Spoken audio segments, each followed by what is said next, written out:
আমাদের সংসার নাটকের ২৪ নম্বর পর্বটি হতে যাচ্ছে একদম ধামাকাদার একটি পর্ব। এই পর্বে এমন কিছু ঘটনা ঘটতে চলেছে যা দর্শকদের অবাক করে দিতে পারে। তাহলে কি অবশেষে শখ এবং আলিফের বিয়ে হতে যাচ্ছে, নাকি এই বিয়ের পিছনে লুকিয়ে আছে নতুন কোনো রহস্য? ভিডিওটি কেউ স্কিপ করবেন না, কারণ আজকের এই আপডেটতে থাকছে বেশ কিছু চমকপ্রদ তথ্য। তাই কেউ চ্যানেলটিকে সাবস্ক্রাইব করে না থাকলে অবশ্যই চ্যানেলটিকে সাবস্ক্রাইব করবেন, ভিডিও লাইক করবেন। ইতিমধ্যে আপনারা দেখেছেন আলিফের বাবা অনেকটাই নির্ভর করেছেন তার মায়ের সিদ্ধান্তের উপর। পরিবারের বড়দের মতামত ছাড়া কোনো সিদ্ধান্ত তিনি নিতে রাজি নন। কিন্তু প্রশ্ন হচ্ছে, নওরিনের মতামত না নিয়েই যদি বিয়ের বিষয়টি চূড়ান্ত করা হয়, তাহলে কি নতুন কোনো ঝামেলার সৃষ্টি হবে? এই বিষয়টি নিয়ে নেটিজেনদের মধ্যে রয়েছে তুলপাল কাণ্ড। অন্যদিকে নওরিন চুপ করে বসে থাকার মানুষও নয়, সে কি এমন কোনো পরিকল্পনা করবে যা শেষ মুহূর্তে পুরো পরিস্থিতি বদলে দিতে পারে?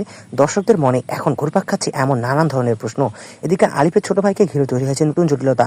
বন্ধুত্ব, ভুল বোঝাবুঝি আর পারিবারিক টানাপোড়েন মিলিয়ে পরিস্থিতি দিন দিন আরও কঠিন হয়ে উঠেছে, যার কারণে নাটকের প্রতিটি দৃশ্যই হয়ে উঠেছে আরও বেশি উপভোগ্য এবং রহস্যময়। শুধু তাই নয়, সামাজিক যোগাযোগ মাধ্যমেও দর্শকদের মধ্যে চলছে ব্যাপক আলোচনা।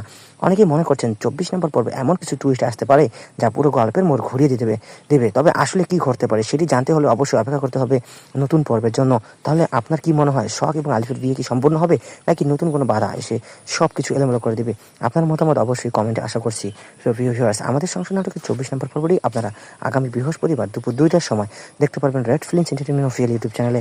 তো আবার বলি, আমাদের সংসার নাটকের ২৪ নম্বর পর্বটি আপনার বৃহস্পতিবার দুপুর ২টায় দেখতে পারবেন red films entertainment official YouTube চ্যানেলে। ভিডিওটি ভালো লাগলে লাইক করুন, কমেন্ট করুন, শেয়ার করুন এবং ডায়মন্ড আপডেট চ্যানেলটিকে সাবস্ক্রাইব করে রাখুন নতুন নতুন নাটকের সর্বপ্রথম আপডেটগুলি সবার প্রথমে পাওয়ার জন্য। ইতিমধ্যেই আপনারা যা দেখেছেন এবং আপনার কাছে কোন সিনেমাটি বেশি ভালো লেগেছে সেটা কিন্তু কমেন্টে লিখে যেতে ভুলবেন না। তো ভিউয়ার্স, আর কথা বাড়তে চাচ্ছি না, আজকের আপডেট ভিডিওটি এ পর্যন্তই। সকলের সুস্বাস্থ্য ও দীর্ঘায়ু কামনা করে আজকের মতো এখান থেকেই বিদায় নিচ্ছি। তবে দেখা হচ্ছে নতুন কোনো একটা আপডেট ভিডিওতে। সে পর্যন্ত সকলের সুস্বাস্থ্য ও দীর্ঘায়ু কামনা করে বিদায় নিলাম। ভালো থাকবেন, সুস্থ থাকবেন, বাই বাই।